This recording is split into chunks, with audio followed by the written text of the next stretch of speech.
Dopamine swipe, dopamine swipe. Followers, likes, double tap. Now they control your life. What is going on, beautiful people? Welcome back to the 817 podcast, where we talk about the lovely city of Fort Worth, Texas. We talk about business, culture, new developments that are important to you. We get into politics, trends, and really look at the data, all the local journalism that's going on in the city, across the state, across the country, and really make it purposeful in a 1-hour episode for a busy Fort Worthian like you to stay in tune and continue to make the proper steps to make this place better. I'm with Ann Zeta. How goes it? It goes pretty well. Happy to be here today. Yes, so we got to hang out this week. I know this is the second week that we have come in to record the podcast, having been together at something in person earlier in the week. Yeah, I know. I've been home, so I haven't left for work yet. Oh, okay. Yeah. So we've been able to catch all of these. There you go. Usually we get up to your intuition to make it happen because you go to a lot of events because your work is important here in Fort Worth, and you are still an engaged citizen, and I appreciate that. Yeah, I try. I think people talk about how busy I am, and I always answer by saying not as busy as I used to be, but I will say that my calendar has started to get a little bit more scheduled up. And where I used to say to people when they wanted to get together, oh, my schedule is pretty flexible. Let me know when you're available because I'm probably going to be less structured than you are. And then I started looking for lunches and dinners and times to be able to get together the last couple of weeks. And I've been like, oh, it's starting to get a little bit packed up here. Yeah.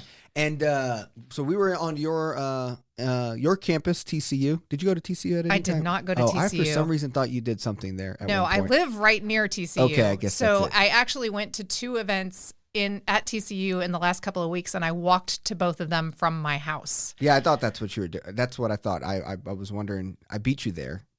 But I also you drove a car. Drove a car and got there early. Yes, because we went right after work because the traffic. Yeah. So, well, I had seen Betsy Price had shared on her social media that she was going to be on a panel that was entitled "Challenges to Democracy." And so I jotted that down and saw that it was at TCU and sent you a text message and said, hey, are you going to this? Yep. And so you and Monica came and we all partook. And so we started off by saying that Betsy had shared that this was happening. And then when we arrived, I did not see Betsy there and came to find out that the panel, who was originally going to consist of Wendy Davis, former Senator Wendy Davis, and former District 9 City Councilwoman Wendy Davis as well, and Betsy Price and Judge Whitley and Jared Williams, a combination of former electeds and a current elected, to explore strategies for building a more collaborative society. And again, it was titled Challenges to Democracy. But when we got there, Betsy was not there, and they said she was unable to attend, and I guess they slotted in Brian to cover her section of that conversation. Betsy got a DM from Nikki Haley to gotta go somewhere to mobilize. But I'm always blown away how Betsy and Brian are so cool still after I feel like they riff a lot. I feel like they go at each other a lot, at least on the news or quotes. So, I think during the mayoral campaign, there was some strife there just because of who Betsy was supporting in that race and Brian was running in that race. And that topic, that election cycle did come up on the panel. Yep. They were asking kind of everybody to talk about the challenges basically that are facing our democracy. And they started off asking them some questions about, what is democracy, and lots of quotes about the Constitution and the founding of our country and that sort of thing and how things are supposed to work. Yeah. Did you have any big takeaways? I think people have asked me about it, and I kind of summed it up in just a couple of sentences. And that was basically that I felt like, for the most part, this group was kind of reasonable people, 2 of them identifying as Republican and 2 of them identifying as Democrats, and that they're mainly all 4 of them, more or less in the reasonable scope of those identifiers. And they pointed out that basically it's people on the extremes. And there was examples of extremes, and for the most part, most of those examples were on the Republican side, but it was very hastily pointed out by the Republicans that, it's both sides, but I didn't hear very many examples of the other side. But anyway. Yeah, I think,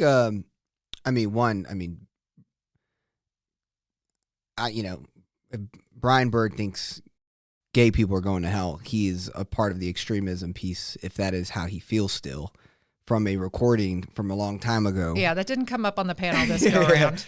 And so it was a bummer to see that Betsy Price was not there, because I think she has a better representation of the center of the like Cowtown culture. I feel like Bird is just more of our local Ben Shapiro. Like I just feel like he just listens to him every week. It sounds similar, where they tell the two parent stuff and like the whole data around family and religion and stuff like that.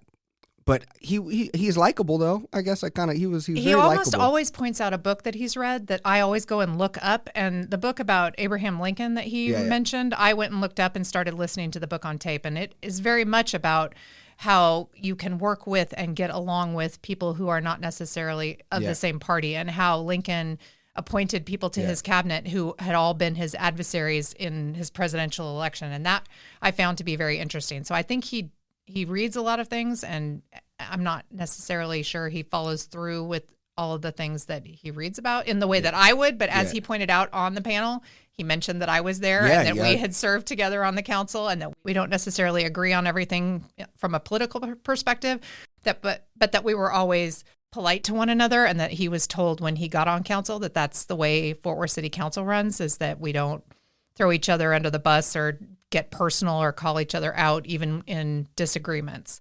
And that, I thought that that's true for the most part, I think. There was some concern when they added additional council members that maybe that congeniality would go away or lessen in Fort Worth. And I don't necessarily think that's really happened. But anyway, getting back to the panel, and they were asked, one of the questions that they were asked that I thought was interesting was, had any of them done something while they served in office or in the pursuit of being in office that they regretted?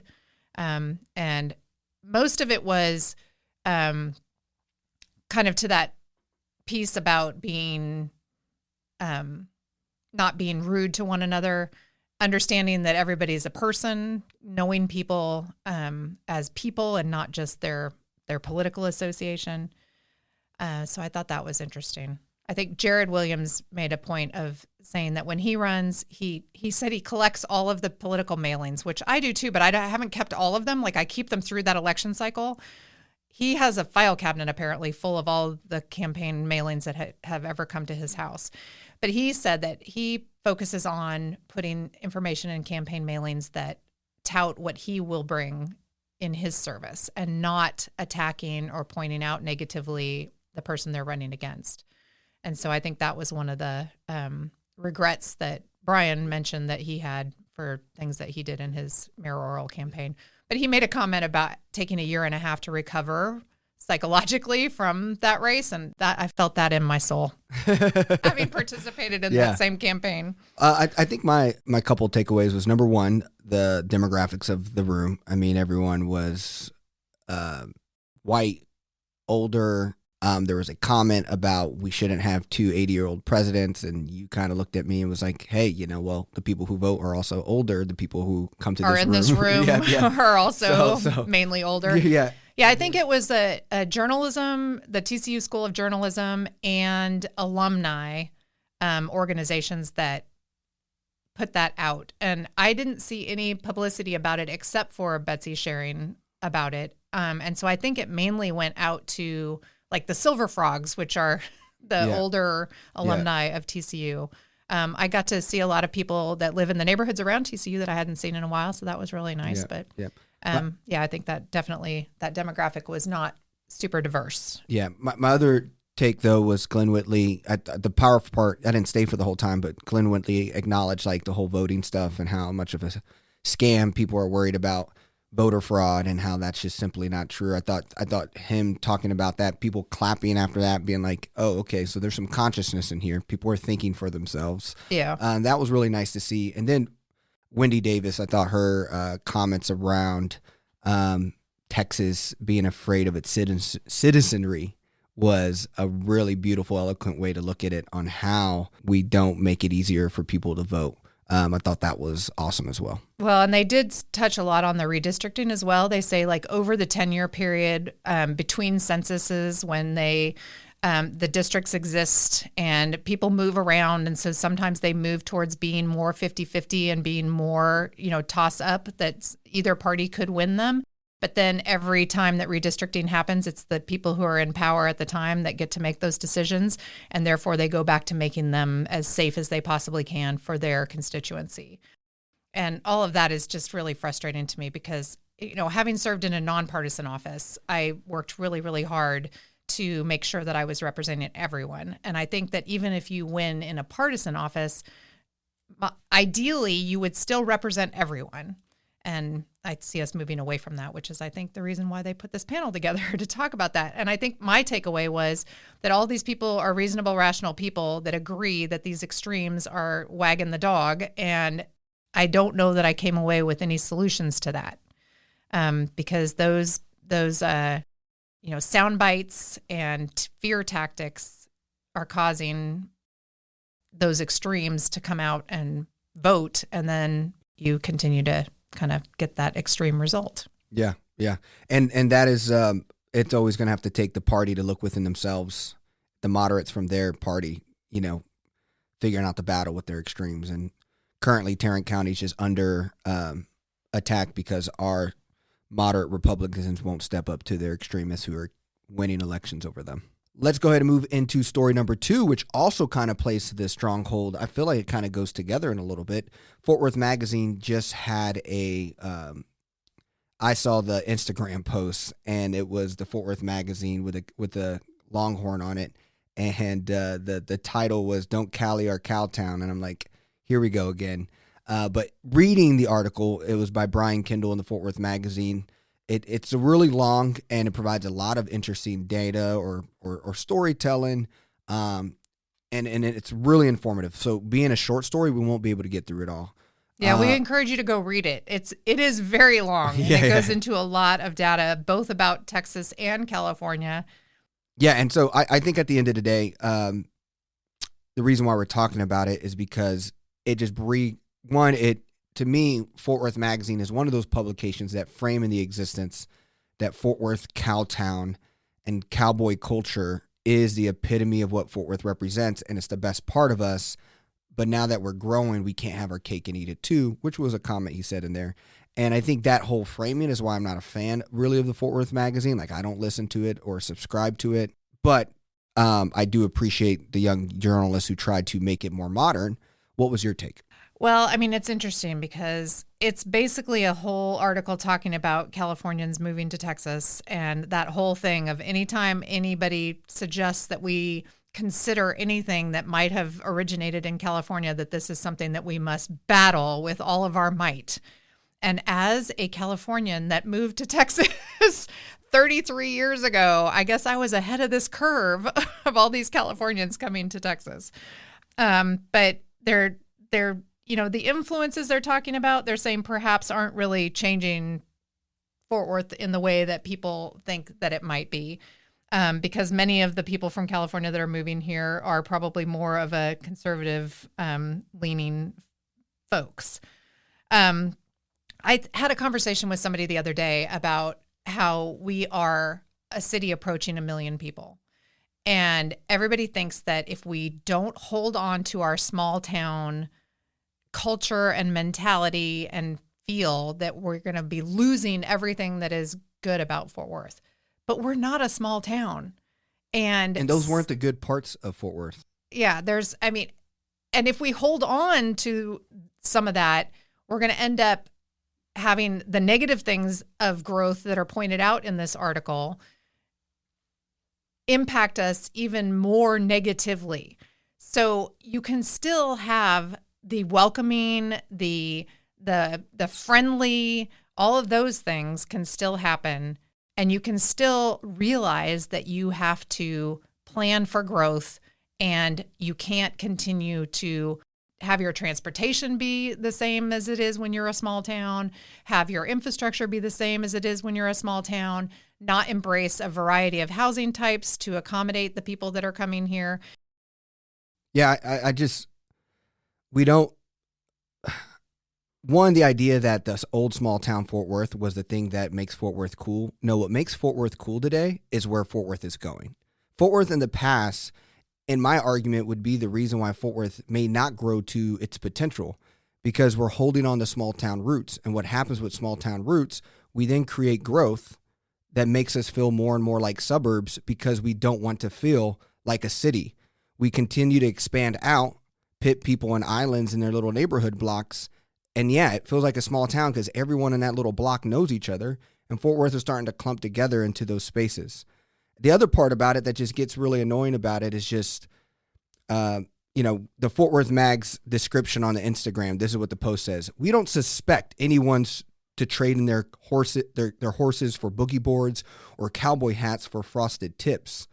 One, it's just like both of these are, that's Fort Worth Magazine operates in the old establishment of white predominant jokes and perspectives. One, Californians are predominantly Hispanic, and so is Texas. And so nobody is having frosted tips, boogie boards, horses, or cowboys hats really anymore anyways. None of that. All that is fake. Stereotype. Yeah, it's just big stereotypes that don't exist anymore. And as a Northern Californian, it drives me crazy because that's just Southern California, if you're going to be honest about it. Exactly. So then they go into how it's only 6.5% of Fort Worth's growth is Californians. Another 5%, it was Dallas growth over to Fort Worth was similar. And then the other part that really frustrates me is that this idea that just like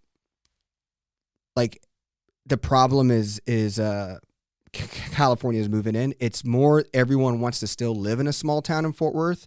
So what you're seeing is counties like Dallas County, Travis County, Harris County are all seeing slower population growth than their surrounding suburbs because people are moving out towards that way.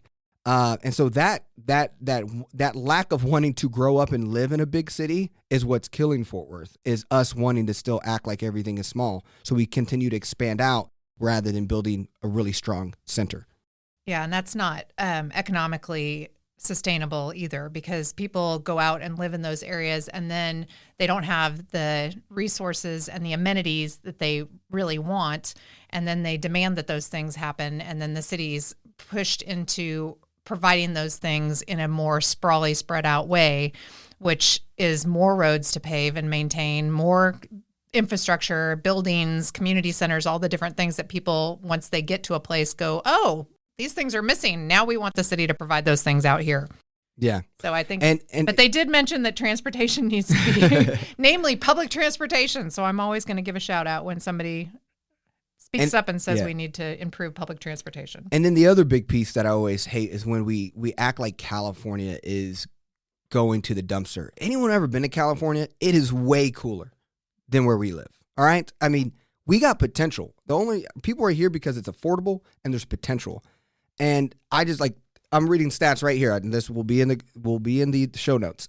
The San Francisco and San Jose Metro has seen some of the fastest growth in America over the last 3 years, and outside of Dallas have been the largest contributor to the nationwide's GDP gains.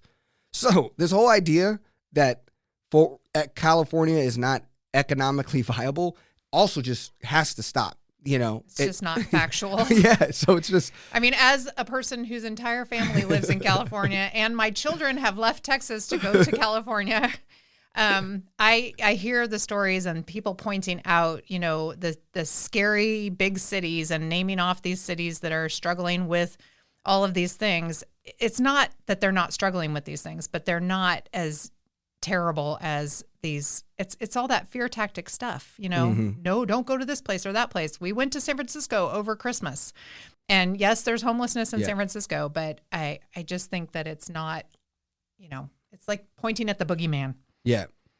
When the boogeyman is in our own backyard, and it's the suburbs that we continue to build houses on, which is fine. We need affordable housing as the solution to a lot of things. And I hear for affordable housing, but how we do it in Texas is we're just becoming an interweb of suburbs. And that is going to be interesting as we all have to get on roads. And I went up to Dallas yesterday, and it's the first time I drove in a long time in the dark.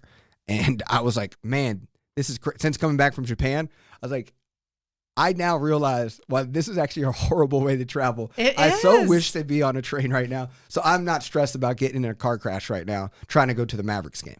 Friday night, we went to Dallas to have dinner with friends. And when we put it in the GPS, it was an hour and 20 minutes to get to Mockingbird Station where we were meeting them to eat. And on the way home, it was like 45 minutes. Yeah. But like you said, in the dark on that highway with people driving like crazy people. Yep. Being passed on both sides, going a reasonable speed. My husband was driving. He's not as slow of a driver as I am. Yep. And people were passing him on both sides. It was ridiculous. Yeah. So anyways, so a lot of the talk to me, I think if you overall look at that short story conversation with the TCU panel and the Fort Worth Magazine story, it's what's really hurting Fort Worth inability to be what it can really be is us wanting to hold on to this small town cowboy culture roots, because we're all here. People like me who moved here in 2017, people I see here is because we're entrepreneurially seeing the quality of what this city can be like. And so we want to be a part of it. And so I know a lot of you listening to this feel the same way. We're going to move into story number 3, which actually, if you really look at it, continues to be a discussion about Fort Worth of the past. And Fort Worth of the future. Yeah. So go ahead and bring in this story. So this article is a Fort Worth Report article titled "Burnett Foundation Spent $1 Billion on Fort Worth. Will Next Generation Step Up?"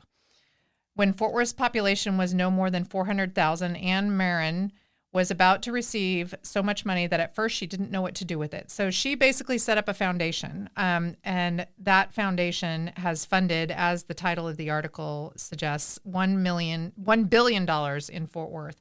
And the benefit of that has been a very big focus on the arts for sure.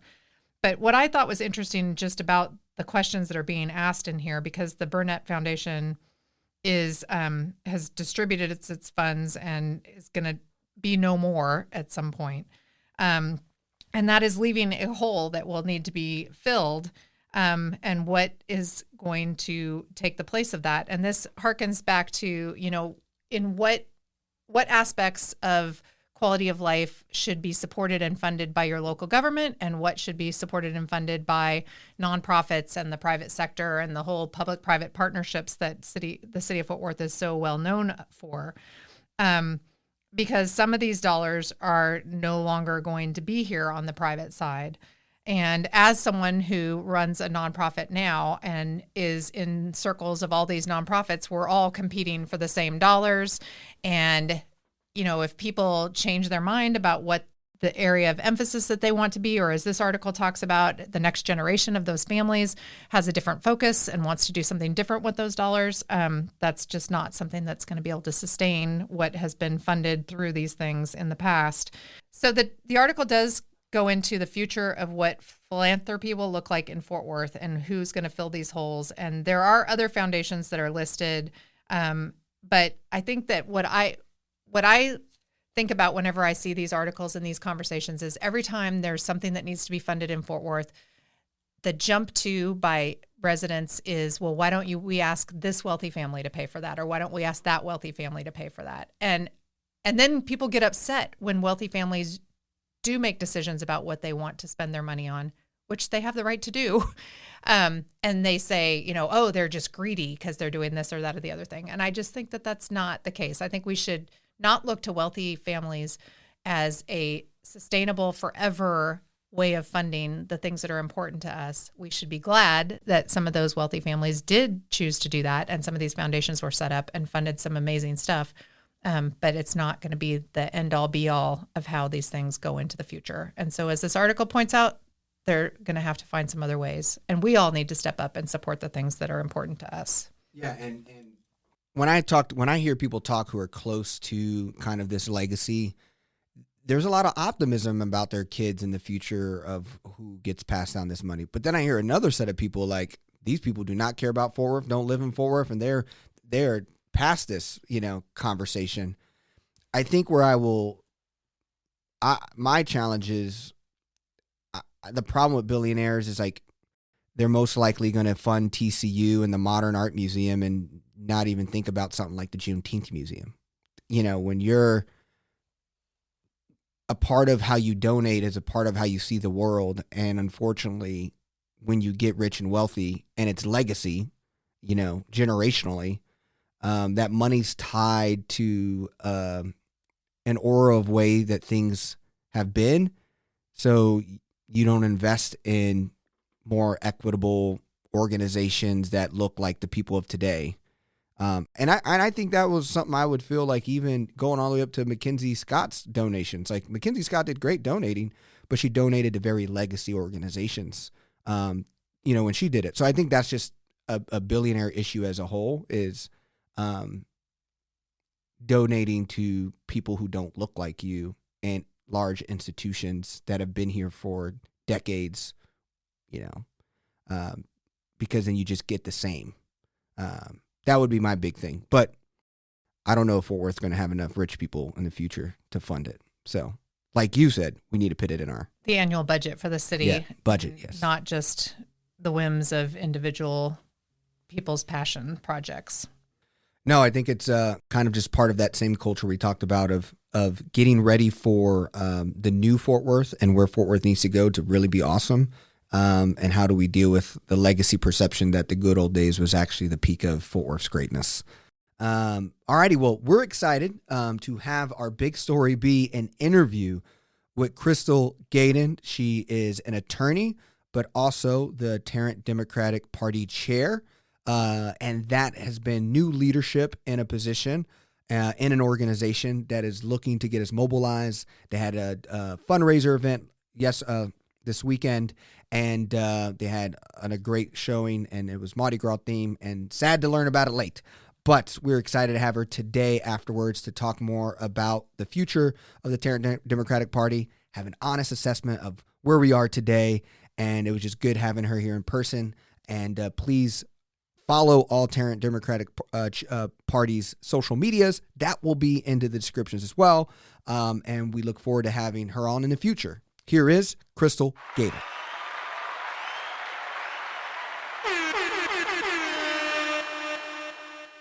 My Fort Worth story is I am a native of Houston, Texas, but law school brought me here in the year of 2000 something.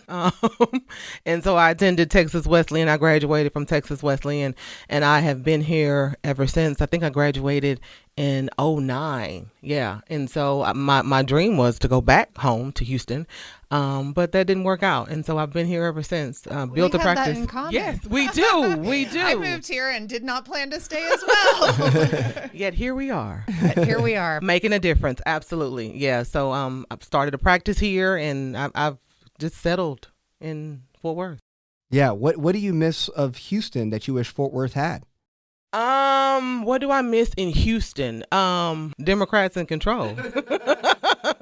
That really didn't matter. I wasn't involved in politics when I was at home in Houston. I mean, that's where I was born and raised. I actually didn't get involved into politics until about 2 or 3 years ago. But Houston will always be home. I don't miss the traffic. I don't miss the growth.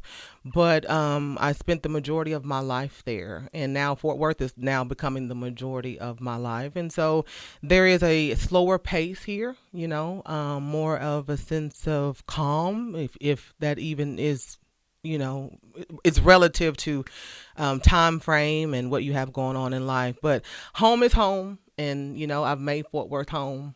I don't have any intentions or expectations of going back to Houston anytime soon. So if anybody's listening, 817 is where it's at right now. I love it. So you said 3 years you got into politics. What made you make that leap? Oh, my goodness. So I am a family law attorney. I've been, at that particular time, had been in practice, I want to say about 11 or 12 years. And when I started practice, I did just about everything from criminal defense to probate, and probably 8 years ago, I decided to focus primarily on family law, and the dynamics of the court system in family law court in Tarrant County is such that it is the same. Of all the courts, it is the same. And when I say the same, the courts were, the elected officials were Republican.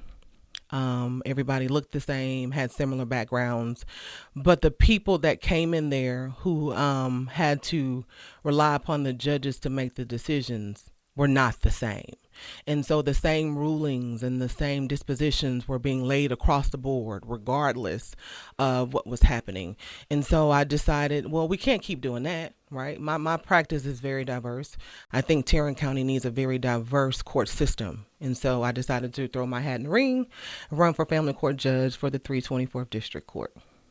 And that was in 2021. So your comments about the judges in Tarrant County, I'm married to an attorney, so he keeps tabs on all of that, and I think that your observations are pretty clear. And also coming from California, where judges don't run in partisan races, it was eye-opening to come here to Texas, where that is different. Very different, and I don't know that it does the system justice to have judges run on a partisan basis, because as soon as you're sworn in and you take the oath of office, to be nonpartisan. But in order to even get into that position, you had to take a partisan stand. And nothing in family court, the issues that parties and litigants deal with, is partisan or nonpartisan at all, right? And so I think there needs to be some change, and that's a whole nother topic, in our legislature on how we change the elections for judges in Texas. But, put my name out there. That's where I met Ann. That's where I met a lot of people throughout the process. November 8th, 2022 was election day. And my birthday. Oh, was it? Wow. It is a day in my life that will always resonate well with me, right? I ran almost 20 months in order to try to be successful. And although it was not a win the way that I wanted it to be, it was a win in a lot of other spaces and areas. And so it helped create a platform for me to now be chair of the Tarrant County Democratic Party and kind of move our party forward in a way that I felt like we were probably lacking and missing when I was running for office. So, And I think that's why we're really excited to have you on the top of the year of a big election year. What is the current state of the Tarrant Democratic Party here in Tarrant County and your organization and the organization? And how could things like the 817 pod and Democrats, progressives across the county be more aware and just be more involved in the work you're doing? Well, the state of the party is we do exist. Okay, we do exist. And right now, what we're working on is framework and foundation. I think for the most part, my observation as a candidate was simply that I knew that it existed, but it didn't have the reach that I thought as a candidate it should have. I know that in this role, I'm learning that it's not necessarily the party's fault. It's just kind of the structure of where we are in Tarrant County and in Texas, right? And so myself, along with our staff, Candace Sublett, who is our executive director, we're working on, again, changing the face of the party. And what that means for us is showing up in spaces and at different times beyond just right before an election. Right. One of the things that we've heard throughout the course of our leadership is the party only shows up when they want my vote. Well, traditionally, at least in my background, I'm not going to trust you if I only see you at certain times of the year, right? I want to know that throughout the year, you're there. You're in my neighborhood. You're showing up at my church. You're showing up at my community event. You're at the car wash, right? You're selling cookies for Girl Scouts. And I think people become more trusting when they see the party, those in leadership at the party showing up in different spaces that are not necessarily or traditionally political in nature. And so I think part B of your question was, what can the community do? First, tap into all of our platforms, right? So we're on all social media platforms. We have a website that is ever evolving every single day because, of course, nothing in what we do stays the same. And so that's the first thing. Become knowledgeable that we exist. Become knowledgeable of our structure because we put that out there. And then If you see that it is something that aligns with what you believe in, volunteer. The majority of how the party works and functions is by volunteer. I'm a volunteer. I don't get paid. We have 3 staff members, and they get paid a very minimal salary, because I think you touched on initially how the shift in the GOP versus the Democratic Party is just not the same, and that we can talk about that. But we have a very limited staff that makes a very limited income or salary. But the majority of what we do is just run by people who've decided, I'm going to commit 2 hours a week. I'm going to commit 5 hours a week. I'm going to commit 20 hours a month in order to support the cause. And so for me, who pointed the finger at the party for almost 20 years and talked about how uninvolved or unengaged or unhelpful they were to candidates, now in this role, it's like, okay, I get it. Y'all just didn't have the manpower to do it. I get it. And so our reach, our ask is, don't point the finger, right? Find out what we're doing. And if you see we are insufficient in areas and you feel like you can fulfill that role, step up and do it. And it's better to figure out where you can fit in and lend your talents than to just make accusations about what's not happening, and then they point at you and say, well, then you do it. Exactly.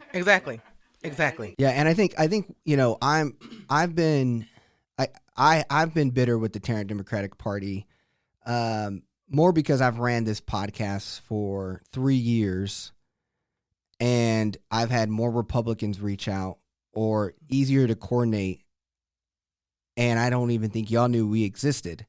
And so I was like, well, if we have 1,000 people listening every week and only 50,000 people in Tarrant County work primary, that means 2% of the people who vote is listening to this pod, and for some reason the Democratic Party don't know who I am. Exactly. But that's on relationships. Yeah. That falls on relationship building. I don't know no Republicans, but they found it. And so that's the part that I think, but I agree, because it's capacity. They have a lot more capacity to listen to some random kids podcast, right? So I guess, can you talk about the capacity, and even what is your professional experience or thought of how, what's the magnitude difference, the funding, the connections, the sourcing from the Tarrant Republican Party to the Tarrant Democratic Party? It just boils down to what people see. If your commissioner's court is primarily Republican, your court system is Republican, the people that serve on your city council are Republican, everybody in leadership is Republican, it's easy to buy into that, right? It's easy for people to say, yes, I'll donate $100 to the Republican Party, because, everybody's in leadership in the Republican Party. Then you have the Democrats, who then asks for the same $100, and then it's like, ooh, I don't know if I want to invest in that, because where does my $100 go? We've not elected a countywide Democrat in 30 years, right? In certain pockets of our county, it's easier for us to raise money because we have the leadership structure in place. So, for instance, in County Commissioner Court number 1, it is a Democrat seat. It is likely to remain a Democrat seat. We don't have much issue with raising money there. However, that does cut as well, because it's like, well, it's a Democrat seat. Why do I want to invest? Because it's a Democrat seat. So the Democratic Party is always dealing with the push between wanting to be able to put people in position, but lacking the resources to be able to do so. And it's the cart before the horse. We need the money so we can elect, but we can't elect unless we have the money. And so it boils down to resources and funds. I don't know how the GOP is set up as far as how the state trickles down to the county. As much as I love my state Democratic Party, those funds don't trickle down like I thought they did as a candidate. As a candidate, I sat back for months and I thought, well, if the party doesn't have it, go knock on the state party's door, right? Because that's just how this is supposed to work. And it doesn't necessarily work like that. The state party does have its issues that it has to focus on as a state party, as a collective. And they may not necessarily coincide with that of the Tarrant County Democratic Party. And so it's always a power struggle in terms of how effective we can be, how visible we can be. We just simply lack the resources to be able to do so. And then that's just the reality of it. But we are working every single day in order to encourage people to see. When people see what's happening, then they find a way to want to be involved. If we keep up the facade that we got it going on, then okay, y'all got it going on, y'all don't need me. Since I've been elected in this role, it's, hey, I need your help. Right? We're sitting on X amount of dollars. It doesn't look good. And when people see that there is a transparent need, they unintentionally try to be involved and be supportive of that. And so as much as I hate to say, we are in some degrees behind the 8 ball when it comes to the GOP. It just is what it is. But we can turn the tides if everybody decides that they want to chip in, not just financially, because it is more than just financially. We can be sitting on millions of dollars, and if we don't know how to use that and allocate that to the proper issues and resources, we're no better than where we are right now. To your point about it's hard, like if all the incumbents are Republican, that's a hard thing to overcome.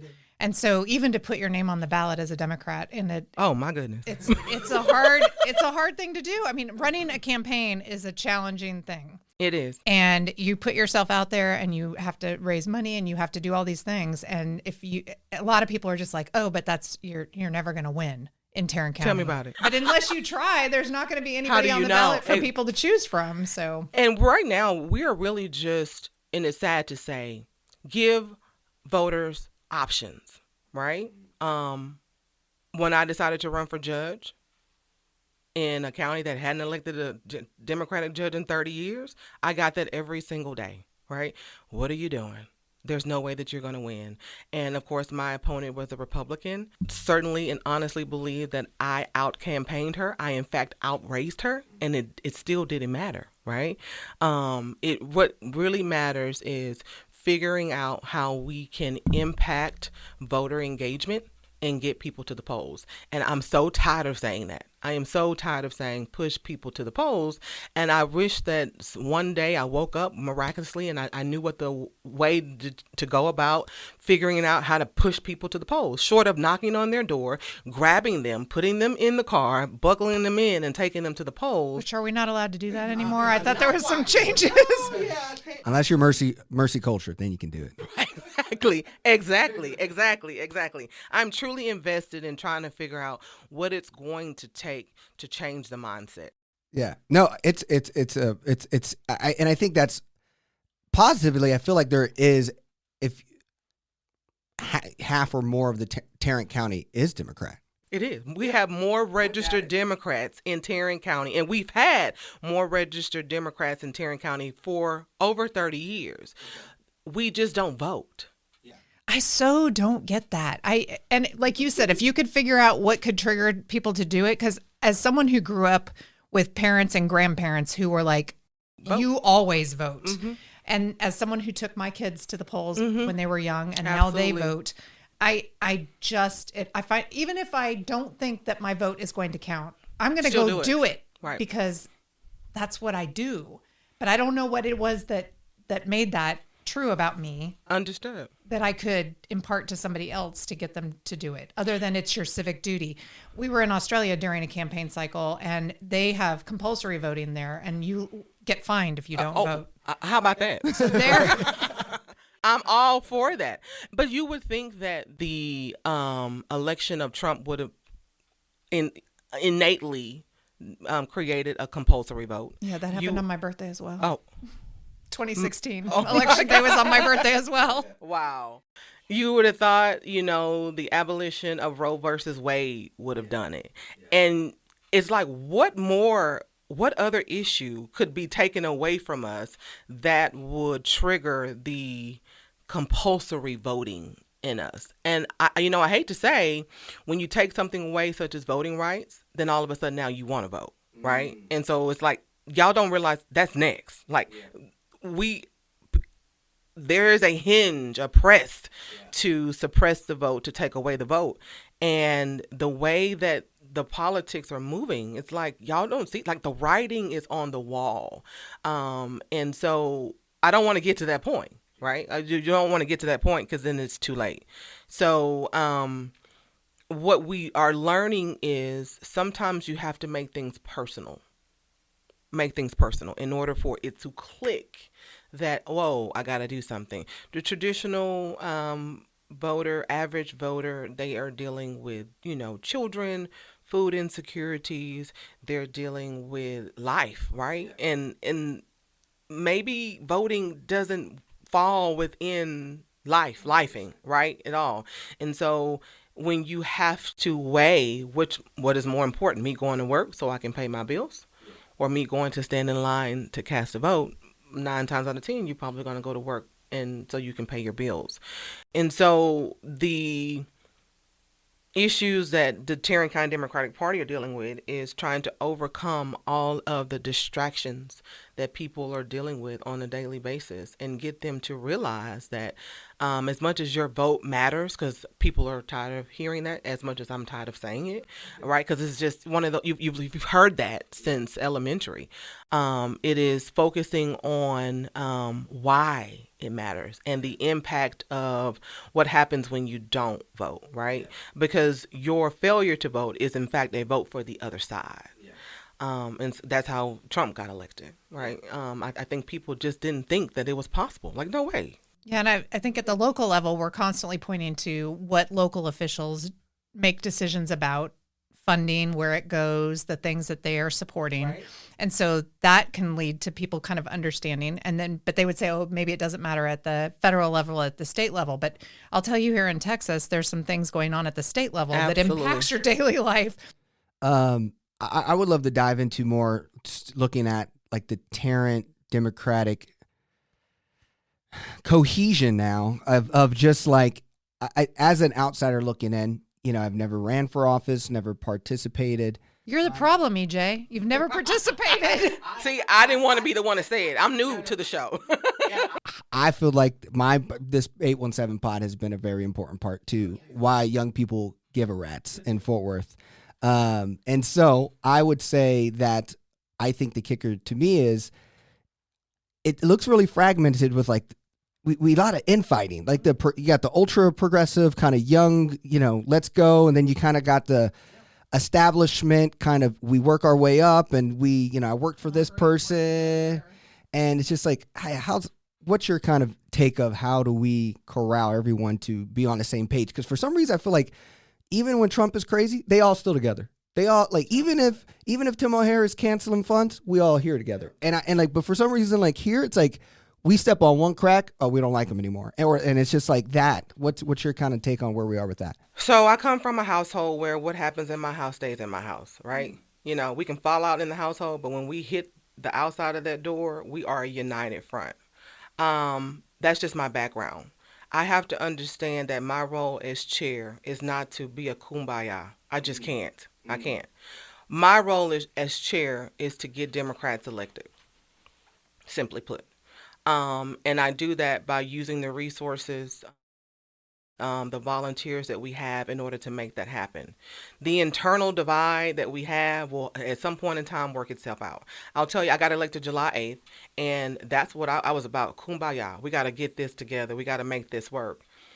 I was wasting my time, right? And it's not a Tarrant County issue. It's probably a Democratic issue across the state, across the counties, across the country. Just is what it is. And so you can wear yourself out on trying to do things that are outside of your control. What's in my control is to do everything that I can to create an opportunity for those candidates who've decided to put their name on the ballot in a county that's supposed to be red, but it's not red, and support them throughout their process. And so, I hope that at some point in time, we can stop being so offensive, that we can stop being so sensitive and focus on why we're here, right? And oftentimes I have to remind myself of why I'm here. And it's not to make friends or anything like that. It's not to create enemies, definitely not. But ultimately, it is to make sure that our Democrats get an opportunity to be elected. And so if we can all figure out boil down to the nitty gritty, right? Get rid of all of the things that may have offended us throughout the course of the year. I'm dealing right now with people who are offended that I'm not supporting them, right? It's touchy-feely, right? I'm the chair of the Tarrant County Democratic Party. The first thing I cannot do is publicly endorse anybody, right? But you come into this role with relationships, and the relationships are expected that you take your role and you support where you can. And I took an oath of office that said I wasn't going to do that. But if we can figure out how to get past all of those minutia issues and focus on the reality of things, I think we could be much further ahead. But the internal divide is where it's always going to be a setback. Yeah, I think when I was in office, I often was approached by people who had had falling outs or disagreements with other people and were like warning me who I should work with and who I shouldn't work with. And I'm like, I'm here to do good. And if this person is doing good and wants to work together, I'm going to work with that person. And if this person is if you guys had a falling out 10 years ago and you bring me a newspaper article explaining why that person is a bad person and I haven't had that personal experience with them, I'm still going to give them the benefit of the doubt and try to figure out a path forward. But I was approached by so many different Democratic Party groups. Like there's, for every aspect of life, there is their own group. And I think that divides up the resources.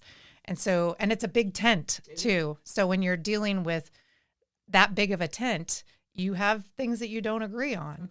But like you said, try to come together on the things you do agree on. Something I loved when you ran is just the collaboration with the other candidates running for other districts and just y'all's marketing and that was just one of my favorite. I was like, man, this feels like a direction that we could get behind because the resources are limited. So what's your advice or template for other people running and making that kind of same capacity for their campaigns? It was helpful to us because, and I ran with 3 other ladies. We all ran for judgeships. The rules that the state has created for judgeships versus other candidacies, we are very limited in what we cannot do. We are limited on who we can campaign with. We're limited on what we can say because judges are supposed to always be impartial. If you go back and look at my social media, you'll see that I hardly ever took pictures with other candidates because the ethics rules say that any look of impropriety or swaying is frowned upon, right? So, for instance, I probably couldn't have taken a picture with a candidate running for county commissioner 1, right? Because although I'm just a candidate, I'm still held to the same rules as a judge. And so we found it very beneficial to be able to campaign together. One, our resources were going to be limited because you think about people are just not going to financially invest in judicial races. We're at the bottom of the ticket. It's a red county, right? You're not going to win. I'm not going to give you $50. And so we would pool our resources together, and that would allowed us to do radio and billboard and TV that we probably wouldn't have been able to do on our own with what we raised on our own. But more importantly than that, being on the campaign trail is probably one of the most intimidating, frustrating, time-consuming aspects of your life. And I had no idea. We ran a countywide race, right? Who knew that you had to reach people in Colleyville and Mansfield, right? Like, there's a lot of counties in Tarrant. 41 counties. Cities in Tarrant County. Yes, 41 cities in Tarrant County. Yes, and we couldn't just focus ourselves on Arlington or Fort Worth or Mansfield, the bigger cities. I mean, we had to go to the Kennedales and the Forest Hills and all. And so when I was in Mansfield, I could campaign for all of us. When they were in Euless, they can campaign for all of us. And so, granted, we weren't running against each other. And so that just made it a perfect opportunity. And like I was saying, when you're dealing with issues that only somebody on the campaign trail could understand, to be able to pick up the phone and be like, did you just deal with that too? Right? And having someone talk you off the ledge, because there were many times I was like, listen, I could just go to Houston and I could just be done, right? Like, I'm not going to have no problem at home running for judge as a Democrat in Houston. And so it was many a nights where, we just had those sessions to help us. And so I encourage, and we're working on a coordinated campaign for the party as well. After the primary, we'll be focusing on making sure that our candidates get as much face time and resources as they can, because it's then us against the Republicans in November. And so they're going to need as much power and people behind them as possible. But if you are in a position and you're considering running for office, and you got somebody else that you trust that can run with you, I say do it. Yeah, it was awesome. It was awesome to see. I loved it. Yeah, it looked great. It felt inspiring. It felt collected. Well, we definitely appreciate the time and you giving us to talk to you about all the new things. I know you guys recently had a Mardi Gras event as well. Oh my goodness, it was last night, y'all. And my leadership is such that I don't want us to get together and it be programmy. Like, and what I do, I'm probably at somebody's luncheon or something, right, once a week. And it's the same old. It's the chicken and the potato and the starch and the green, the vegetable, and it's the program. And you spend most of your time texting your buddy across the room. You're looking at your calendar and what you have to do the next day. I didn't want that, right?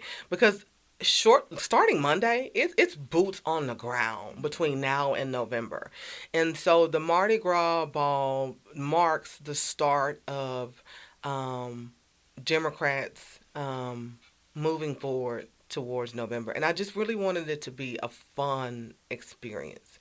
Mardi Gras themed.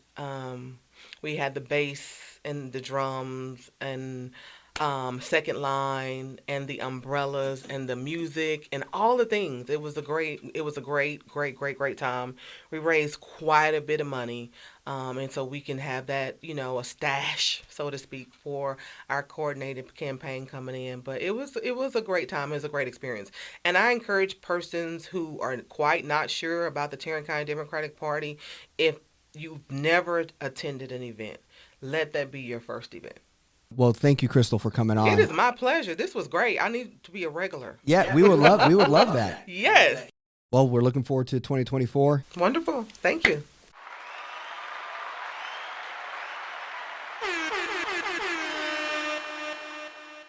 So now we're at the point of our podcast where we talk about wins and losses, and we start with our losses so that we can end on a win.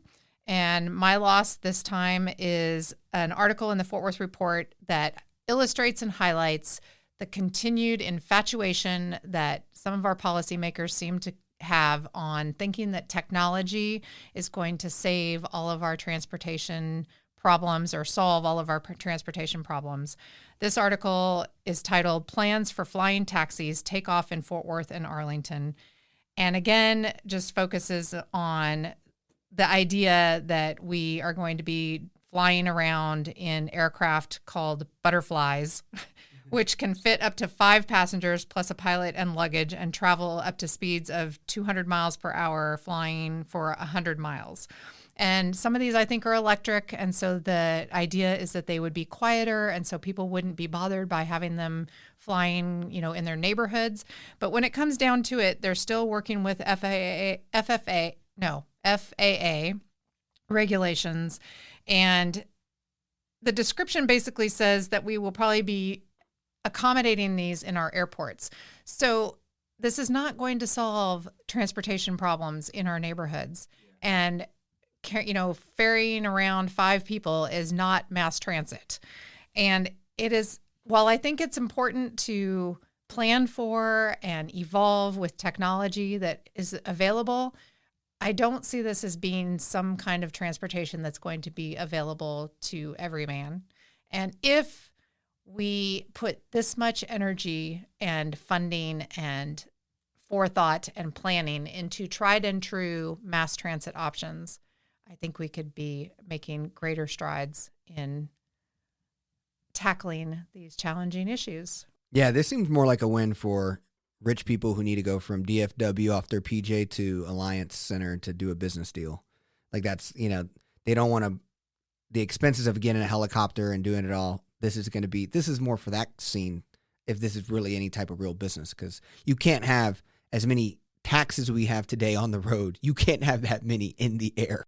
So it just It's doesn't make any terrifying to sense. me. Yeah. I mean, cars crash on the road. So if you have all that going around up in the sky, you fall as well as crash. So that does not seem like something that I'm interested in doing. Yes. And anyways, my loss is one that you kind of brought to me. And so really these are two losses for you. So everyone, Ann had two losses this week. Let's watch it. You were saying that every single time we get on here Fort now. Worth to spend $148,000 to assess safety in the entertainment district.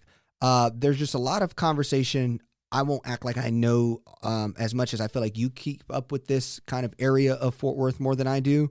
But you just have a lot of police having issues here with the cultural district, or the Crockett Row, or whatever we kind of call West 7th, and just all of the challenges that we're having with violence or crime, drunk driving, large group of people not being able to easily get in and out of an entertainment area. So what is your take on what's happening here with this investment to make the entertainment districts more safe? Well, I don't think that the investment is a loss. So I think that some of the things that they're trying to tackle are definitely losses. But this idea of having a focus on bringing to all the entertainment districts. So this is not just going to look at West 7th. It's going to look at the Stockyards, West 7th, downtown, and the near South Side, where there's concentrations of entertainment. And I think this is kind of getting out in front of and providing resources to make sure that those entertainment districts can be successful in delivering the entertainment and also not have a negative impact on folks that live in those areas as well. So West 7th, for example, has a lot of residential, and so noise and all that can be negatively impactful. A number of years ago, I was at a National League of Cities conference, and they spoke to the idea of having a night mayor, which is someone who just basically focuses on nightlife and what things can be put in place to enable there to be successful nightlife, but not dampen the side effects of what those incompatible uses could bring. So this is just hiring an organization called Safe Night LLC, and they look at they assess the safety of the 4 entertainment districts that exist in the city that I just mentioned, and implement things like having ambassadors like we have already in downtown. Downtown Fort Worth Inc. funds the ambassador program in downtown, and those folks are there to direct people, redirect people and be supportive. And so I think it's helpful to make sure that bad things don't happen, and to just be good ambassadors to the city and play into that whole welcoming aspect that we have going on here. There was a high-speed chase on West 7th recently, where an individual, I think, who was drunk ran from the police, and the police chased them. And I know someone who was on that street when that happened and nearly got hit, which is on his video from his Tesla and on the police video. And my thought was, here we've gone to all this trouble to design this street to calm traffic and make it a safer place for all users. And this moron runs from the police and hits 2 pedestrians and another car. And my friend who was there and almost got hit said, well, you do know that the fact that there were concrete medians probably made it so that there wasn't a head-on collision, because it kept him from going into oncoming traffic to try to get away from the police and to try to go around the cars that were in front of him. And so even with somebody who, chooses, or in their impaired state, maybe doesn't make a conscious choice to do these dangerous things, the construction of that roadway, or the infrastructure of that roadway, hopefully kept it from being worse than it was. But again, 2 pedestrians were hit and somebody else as well. So I think that all of this it's a loss that these negative things happen, but it's a win that the city is trying to look at ways to improve it. Awesome. Well, let's go ahead and move into wins. I will go ahead and get my win out of the way, as we're going to talk about Fort Worth ISD and O.D. Wyatt's new student-ran grocery store for students and staff. This is the kind of a first for the district to be doing something like this. The shelves will be completely stocked and fridges will be filled. They will have students from their entrepreneurial group running this. It will be called the Chaparral Thrive Market. It's a collaborative between Texas Health Resources and Fort Worth ISD. Just anytime you can get kids to, one, learn about money and running a business, sustaining a business, but then also how to find a problem and solve it, like access to food when you're in a school or around an area with maybe not a lot of access. So I'm just really excited to see this happen. And I think it's good for kids when they can. I mean, kids are ready to change the world today. Kids are ready to work, get involved. And some of them produce better than us anyways. So I think this is a really cool thing. And my win also has to do with food.